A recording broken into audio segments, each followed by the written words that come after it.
The Okay.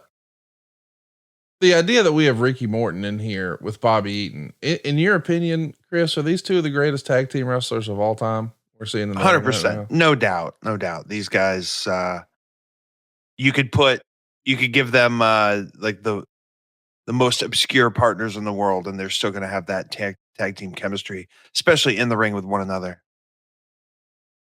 You know what I always think about, Chris, is that it's very subtle, but to me, it tells me a lot. When two wrestlers hook up, first of all, collar and elbow tie up. If they hook up and it looks good, you know they're good wrestlers. If a person does not, if a person looks awkward hooking up, to me, that tells me a lot about what the match is going to be like.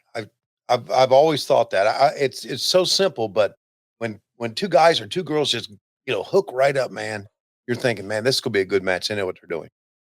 Yeah, I think a lot nowadays. God, just look at them going, man. This is fantastic. Yeah, little Frankensteiner. Yeah. No, especially now. I think when I see a lockup and it's kind of half-ass, I could tell their brain is like occupied elsewhere. Yes. And they just don't put the right kind of thought into it. But like, for example, have you ever seen Bryan Danielson with a half-ass lockup? I don't think so. He just it just tells me he's locked in. Yeah. And it's really, you have to have a great level of confidence to be that locked in. And just the amount of pressure that the guys and girls put on themselves nowadays, that unfortunately sometimes the lockup is the baby that gets tossed out with the bathwater. Right. And their mind is elsewhere. They're probably trying to think about, well, probably they're nervous, but also they're trying to think about, what's going to be next, or do I have all the moves down, or something like that. But the lockup to me is just so essential. And I say that because Bobby and Ricky Morton locked up there, and they knew what the hell they were doing. Yeah. Yeah, the old UIC Pavilion, man. And it reminds me of the story. We did a house show, and I was the ring announcer at the UIC Pavilion.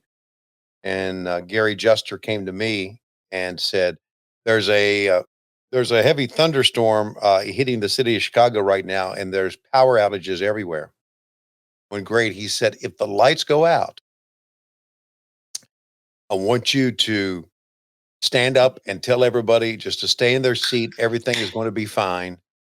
The power will come back on soon." And I said, "Gary, if the lights go out, I'm going under the ring."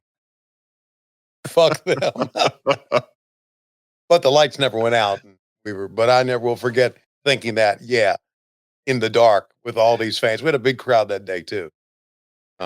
Stand up so you can be the target for everybody throwing shit at you. Exactly. Listen to my voice. Listen to my voice. Come towards me, everybody. Rush the ring. Yeah, not me. And then again, I thought, if power goes out, they won't be able to hear me anyway, because the power of the microphone will go out. What the hell, Gary? Think about how rare what we just saw was. Bobby Eaton climbed to the top rope and then jumped off to the floor. Now, granted, it wasn't some fancy dive or whatever, but you almost never saw that in 1990, right? Mm-hmm. Yeah. Again, as we've said so many times, Bobby ahead of his time. Look, how about Gary Capetta? He's not going to drop that headphone for anybody, man. He's going to stay plugged in. What'd you think of Gary Michael Capetta with the tails there, Tony? I thought Gary always dressed up appropriately. I thought it was cool. The look right there with the tails. We got to bring tails back. Why don't you bring tails back to Dynamite? When can we get you on Dynamite wearing tails? Well, one time, it wasn't that long ago, maybe a year ago. Tony Khan looked up to me and he said, "You probably should start wearing a tux on pay-per-views." And I just nodded and pretended he didn't say it.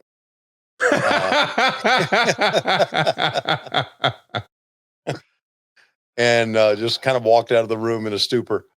And I wasn't going to be the one to tell Taz to wear or JR or JR. Can you imagine? Taz, Jim, good news, bad news. Yeah. You know who I could see wearing tails though? Oh. That would be Sanjay Dutt. Oh, yes. 100% natural. Oh, geez. Sanjay Dutt. Give him the do-rag. Is there anything cooler than do-rag Sanjay? I don't think so. Yeah. Well, yeah. I guess that's about as cool as Sanjay can get. I've had a chance to meet so many great people since working here. Chris Hero, obviously at the top of the list. Sanjay Dutt's another one. Just a really cool guy, and Pat Buck, and boy, we got a great staff. We really do.